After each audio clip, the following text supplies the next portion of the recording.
सभी साथियों को गुड मॉर्निंग, सुप्रभात, वंदे मातरम, जय हिंद। साथियों, बाल विकास और शिक्षा शास्त्र की क्लास हम ले रहे थे। अभी तक हमने कुल 21 जो क्लास है, ठीक है, वो हमने कंप्लीट कर दिया है बाल विकास में। आज की हमारी ये जो क्लास है 22वीं क्लास है, ठीक है। अंतिम क्लास हम इसको कहेंगे, और इसलिए हम कहेंगे साथियों क्योंकि बाल विकास का सभी के पास में ऑथेंटिक बुक उपलब्ध रहता है, तो ज़्यादा किसी को प्रॉब्लम नहीं होती। इसीलिए हमने केवल महत्वपूर्ण बिंदुओं पर ही चर्चा किया है। आज के बाद हम अगले दिन की जो क्लास रखेंगे उसमें हिंदी या सामान्य ज्ञान की हम क्लास ला सकते हैं। उसके पहले आप सभी से चर्चा किया जाएगा। एक वोटिंग लाइन हम कम्युनिटी में डालेंगे, वोट के माध्यम से आपसे हम साझा करेंगे, आपसे जानेंगे कि आप पढ़ना क्या चाहते हैं, ठीक है। उसके बाद में हम शुरू करेंगे जो भी हमारी क्लासेस चलेंगी उसको। तो आज की सेशन में हम कुछ टॉपिकों पर डिस्कस करने वाले हैं, जिसमें लिंग के बारे में पढ़ेंगे ही, साथ ही साथ उद्दीपन, अनुक्रिया, अनुक्रिया उद्दीपन के बारे में भी हम पढ़ाई करेंगे, ठीक है। तो चलिए बिल्कुल हम देर न करें, सीधे वीडियो पर आते हैं। देखिए, लिंग क्या होता है, जिसे अंग्रेजी में जेंडर कहते हैं, है ना। जेंडर को ही लिंग कहते हैं। ये जो लिंग है, जैसे हम भाषा में आते हैं साथियों, हिंदी में आते हैं, है ना।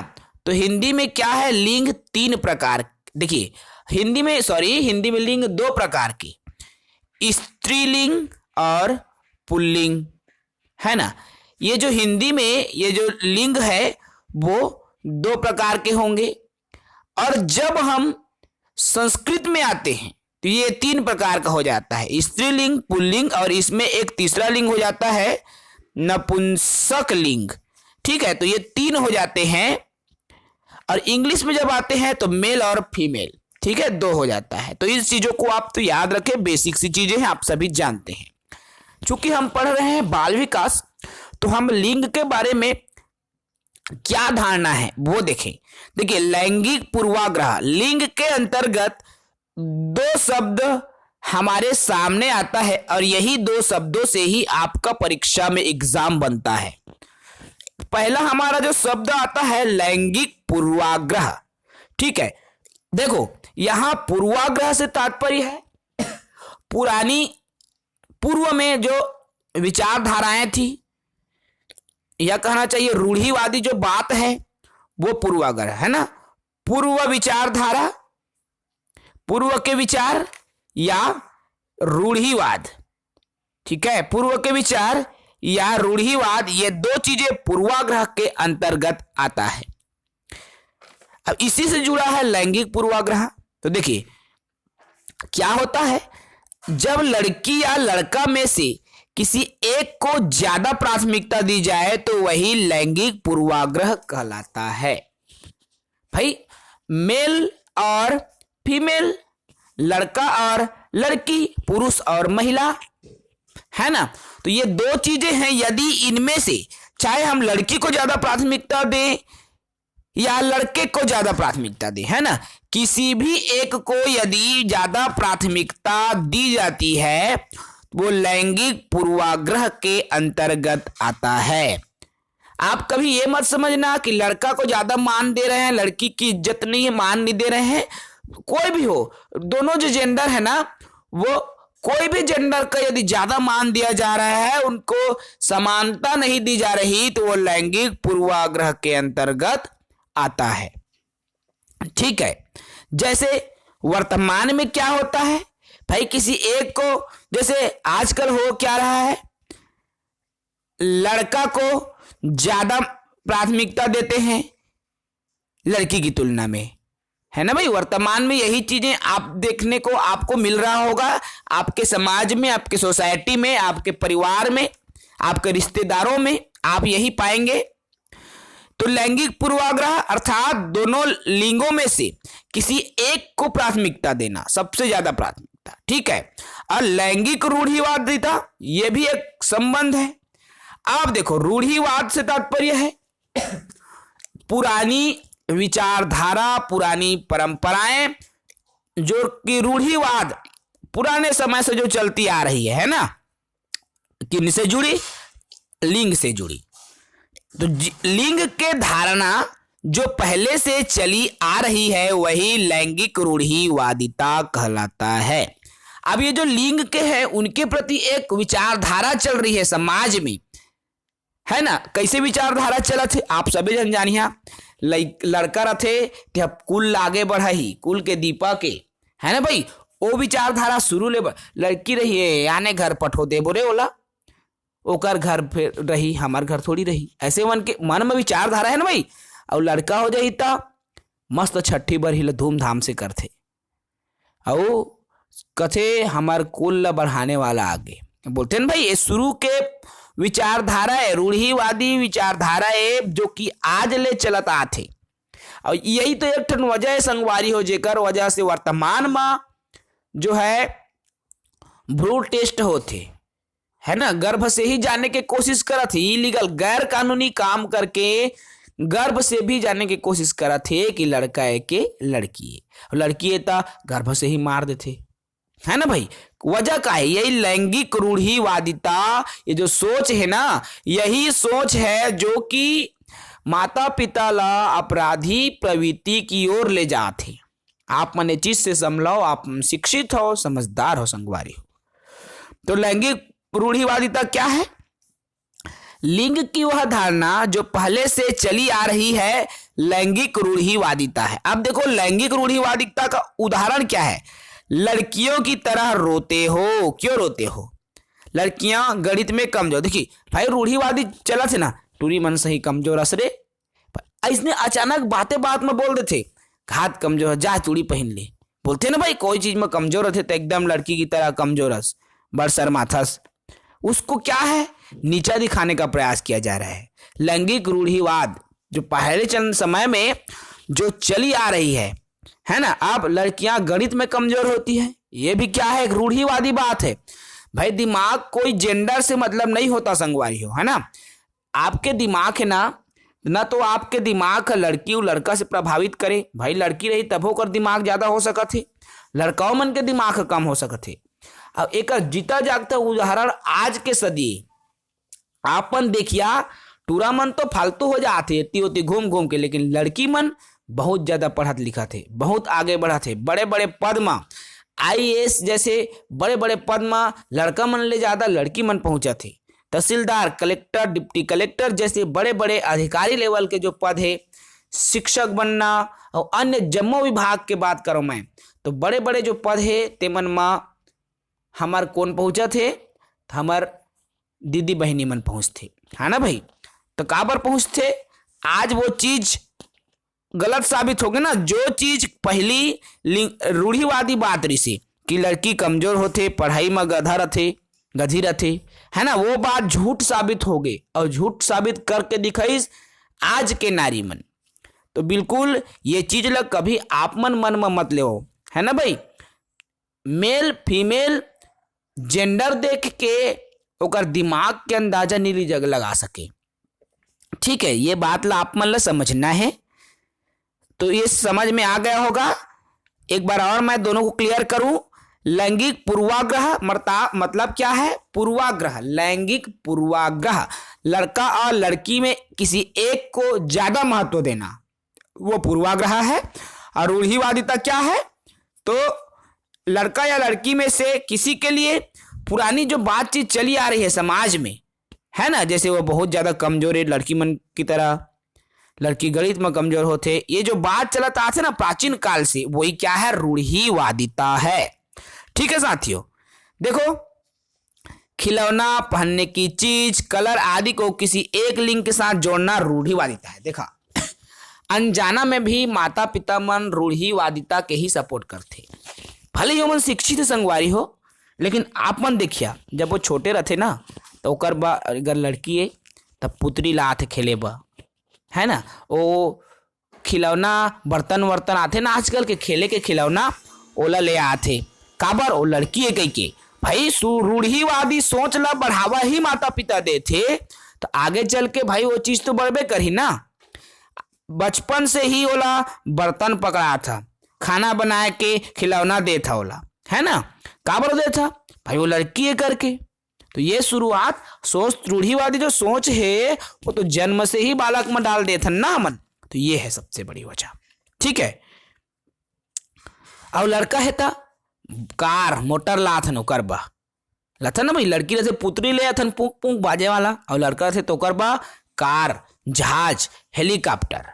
भाई खिलौने से भी आप मन ना जान सकते हो रूढ़िवादी ताला बहुत कुछ चीज ऐसे है ना। तो ये चीज होते। अब लैंगिक जो पूर्वाग्रह है एकर से बचाव, अर्थात कोई लड़का या लड़की में कोई एक ला ज्यादा महत्व देना है नहीं देना चाहिए, दोनों समान है। तो एकर जो ज्यादा महत्व देते ओकर से बचाव का है लैंगिक पूर्वाग्रह से।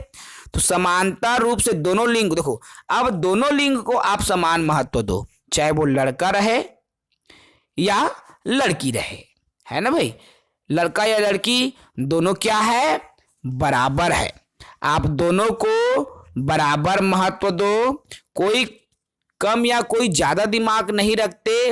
भाई दोनों का दिमाग किस पर निर्भर करता है, वो दिमाग उसके बुद्धि पर निर्भर है, कितना उसका दिमाग होगा, ठीक है। कुछ दिमाग अनुवांशिकता भी तय करता है और कुछ बुद्धि जो है वातावरण भी तय करता है साथियों, ठीक है। इसीलिए परवरिश को भी आप अच्छा रखोगे, चाहे वो लड़का हो या लड़की हो, परवरिश अच्छा है तो भी उसका दिमाग अच्छा होगा। तो इन सभी चीजों को आपको समान दृष्टि से लड़का और लड़की को रखना है, किसी व्यक्ति विशेष किसी जेंडर विशेष में आपको भेदभाव नहीं करना है। ये छोटी छोटी चीजें हैं जिसको आपको जानना बहुत जरूरी है साथियों, ठीक है। अब देखें उद्दीपन अनुक्रिया सिद्धांत और अनुक्रिया उद्दीपन सिद्धांत, ये दो चीजें बिल्कुल कम ही चीजें हम चर्चा करेंगे, शॉर्ट एंड स्वीट, ताकि एग्जाम में जो आता है वही चीजें हमारे लिए उपयोगी हो। देखो उद्दीपन अनुक्रिया सिद्धांत क्या होता है, जिसे SR थ्योरी कहते हैं। इसे SR थ्योरी कहा जाता है। स्टिमल्स S से और R से होता है रिस्पॉन्स, ठीक है। अब देखो इसको आपको उद्दीपन अनुक्रिया सिद्धांत के प्रतिपादक थॉर्नडाइक है। पहले तो हम इसको समझा देते हैं, उसके बाद ट्रिक बताऊंगा याद करने का। देखो उद्दीपन अनुक्रिया SR थ्योरी इसे कहा जाता है उद्दीपन अनुक्रिया सिद्धांत। स्टिमल्स माने उद्दीपन और रिएक्शन माने अभिक्रिया, है ना। तो देखो उद्दीपन रिएक्शन नहीं सॉरी रिस्पॉन्स रहेगा, है ना, स्टिमल्स रिस्पॉन्स थ्योरी। तो उद्दीपन अनुक्रिया सिद्धांत, देखो इस सिद्धांत के प्रतिपादक थॉर्नडाइक हैं। सीखने के ही नियम है साथियों, ठीक है। तो इसके प्रतिपादक कौन है आपका, थॉर्नडाइक। अब बंध का सिद्धांत, अब उद्दीपन अनुक्रिया को बंध का भी सिद्धांत कहा जाता है। प्रयास और त्रुटि का भी सिद्धांत कहते हैं, क्योंकि बार बार बंदर द्वारा प्रयास किया गया और अचानक से क्या हुआ, बटन दबा, है ना भाई। इसलिए क्या है, प्रयास एवं त्रुटि का सिद्धांत भी कहते हैं। थॉर्नडाइक ने बिल्ली पर प्रयोग किया था, देखो इसको बिल्ली पर भी प्रयोग किया था और अन्य वैज्ञानिकों ने जो प्रयोग किया, ठीक है ना भाई, लेकिन उसका भी लगभग ऐसा ही है, प्रयास और त्रुटि की ही तरह, इसको आप याद रखोगे। इसीलिए मैंने बंदर भी कहा, क्योंकि विभिन्न सिद्धांत देने वालों ने बंदर पर भी किया हुआ है, चिंपैंजी जिसे बोलते हैं ना भाई, उस पर। अब इन्होंने बिल्ली पर किया, थॉर्नडाइक ने बिल्ली पर किया, उन्होंने वही चीजें पाया, ठीक है। तो अब देखो ये जो SR है ना, SR थ्योरी, ये है SR थ्योरी, स्टिमल्स रिस्पॉन्स थ्योरी, उसी का नाम है ना उद्दीपन। जब भी आपके परीक्षा में आए SR थ्योरी और RS थ्योरी, ये दो चीज आप मतलब भूलना नहीं। देखो SR है, S शुरू में है, उद्दीपन अनुक्रिया हो गई, देखा। अब SR, तो एक चीज आप मन याद रखा, सबसे शुरू एकर का है A से, और S के बाद काया थे अल्फाबेट ABCD में टिया थे, S के बाद शुरू आप ये याद रखना है ना। तो एस के बाद टी आथे, मतलब टी से थॉर्नडाइक, थॉर्नडाइक। तो याद रख ला एस से आथे आप मन के टी, तो एस आर जो थ्योरी है ना, एस के बाद में टी आथे, मतलब ये थॉर्नडाइक हो जाही, एक सिद्धांत देने वाला। ठीक है, थॉर्नडाइक ने बिल्ली पर दिया है, तो एस के बाद टी आथे, मतलब थॉर्नडाइक। और आर एस थ्योरी, अनुक्रिया उद्दीपन पढ़बो अभी, तो आर एस थ्योरी। अब आर के बाद का आथे, एस आथे, तो स्किनर। आर के बाद शुरू से बस आप मन लेना है और दिमाग में बैठाना है, एस आर थ्योरी मतलब थॉर्नडाइक और आर एस थ्योरी मतलब स्किनर। ठीक है, तो एस आर थ्योरी तो आप मन समझ में आगे हो ही। अब आर एस थ्योरी, तो आर एस थ्योरी देखिए, अनुक्रिया उद्दीपन, इसे आर एस थ्योरी भी कहा जाता है, इसे आर एस थ्योरी तो कहते हैं। और इसके जो सिद्धांत स्किनर है। देखिए, इस सिद्धांत के जो प्रतिपादक स्किनर है, मैंने अभी कहा आर एस, तो आर शुरू में है ना, आर के बाद क्या आता है, एस आता है, तो स्किनर। और एस आर मैंने बताया, तो एस के बाद क्या आता है, टी, तो एस आर के जो प्रतिपादक है थॉर्नडाइक और आर एस के प्रतिपादक स्किनर। तो इस तरह से आपको इसको याद करना है। अब ये अनुक्रिया उद्दीपन को अनुबंधन का सिद्धांत भी कहा जाता है, क्रिया प्रसूत का सिद्धांत, जिसे ऑपरेटर कंडीशनिंग का सिद्धांत कहते हैं। ठीक है, इसको आप याद रखो, क्रिया प्रसूत का सिद्धांत, जिसे ऑपरेटर कंडीशनिंग का सिद्धांत कहते हैं अनुक्रिया उद्दीपन को, और उद्दीपन अनुक्रिया को क्लासिकल कंडीशनिंग का सिद्धांत कहते हैं। ये दो चीजें हैं, आप याद रख लो। ठीक है भाई, मोस्ट इंपॉर्टेंट है। अब देखो, इसके बाद में अधिगम स्थानांतरण। अधिगम स्थानांतरण होता क्या है, इस पर हम आए तो इसको भी हम बिल्कुल शॉर्ट एंड स्वीट बता रहे हैं साथियों। देखो, अधिगम का अर्थ क्या है, अंग्रेजी में लर्निंग है ना, और हिंदी में इसी को क्या बोलते हैं, सीखना। यही क्या है, लर्निंग या सीखना है अधिगम। अब स्थानांतरण होना मतलब एक जगह से दूसरे जगह, है ना, इसे ट्रांसफर भी बोलते हैं। तो अधिगम का जब ट्रांसफर होता है, स्थानांतरण होता है, तो वही अधिगम स्थानांतरण है। अब कैसे कैसे, इसको परिभाषित रूप में पहले समझो। जब एक क्षेत्र से प्राप्त किसी ज्ञान किसी दूसरे क्षेत्र के सीखने में सहायक होती है, अर्थात किसी एक क्षेत्र से यदि आपने ज्ञान लिया है, वह दूसरे क्षेत्र में या दूसरे क्षेत्र को ज्ञान अर्जित करने में आपकी यदि सहायता करती है, ठीक है संगवारी, तो वही क्या है, अधिगम स्थानांतरण कहलाता है।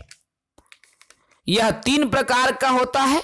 मान लो कोई भी चीज आप मन सीखे है ना, कुछ नवा चीज सीखिया तो वही सीखे रही है, हम मदद करी, तो वो अधिगम स्थानांतरण कहलाता है। और यह 3 प्रकार का होता है। और ये जो क्या क्या 3 प्रकार है आप स्क्रीन पर देख सकते हैं। एक तो है धनात्मक स्थानांतरण, मतलब धनात्मक अधिगम स्थानांतरण, दूसरा है ऋणात्मक अधिगम स्थानांतरण, और तीसरा है शून्य अधिगम स्थानांतरण।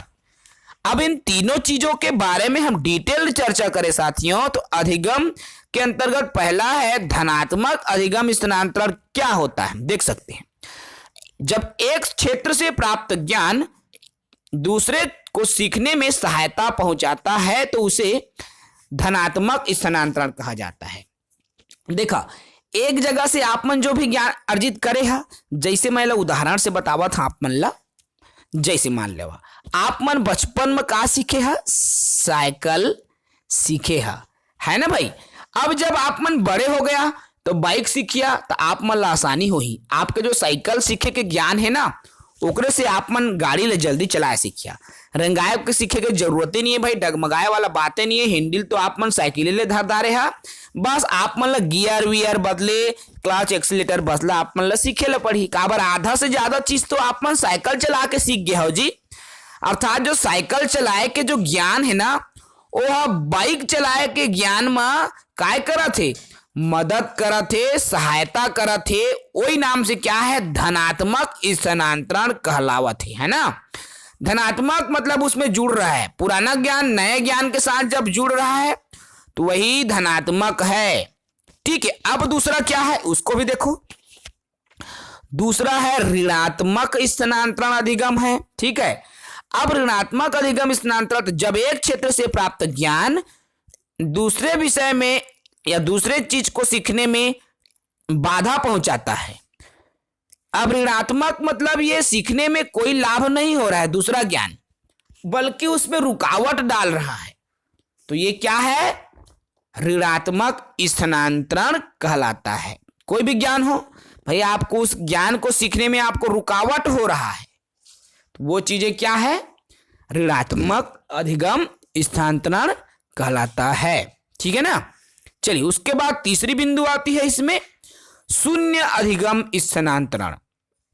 शून्य अधिगम, आप देखो, जब एक क्षेत्र का ज्ञान दूसरे क्षेत्र के ज्ञान में ना तो लाभ पहुंचाए और ना ही बाधा हो, ना तो मतलब वो सीखे में ज्ञान मिला थे, ना ही किसी तरीके से हानि पहुंचा थे। ठीक है ना भाई, ना तो हानि पहुंचा थे ना में कोई लाभ हो थे, ओला शून्य स्थानांतरण कहलाते हैं। ठीक है, तो ये तीन चीज बहुत ही इंपॉर्टेंट है, आप इसको याद रखेंगे साथियों।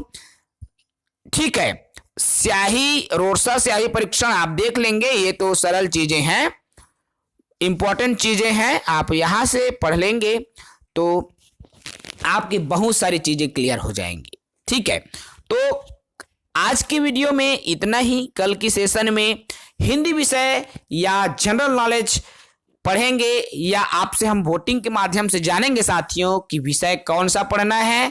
क्या आपको वर्ग 2 की तैयारी के लिए हम विषय स्टार्ट करें, क्या स्टार्ट करना है वो आपसे जानेंगे।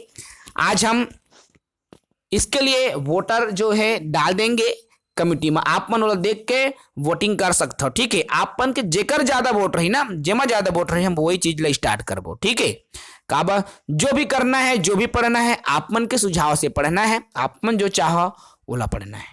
तो ये वीडियो मत के कन फिर चर्चा करबो नवा वीडियो में, नवा विषय के साथ, नवा टॉपिक के साथ। तब तक के लिए इजाजत देवा। जय हिंद।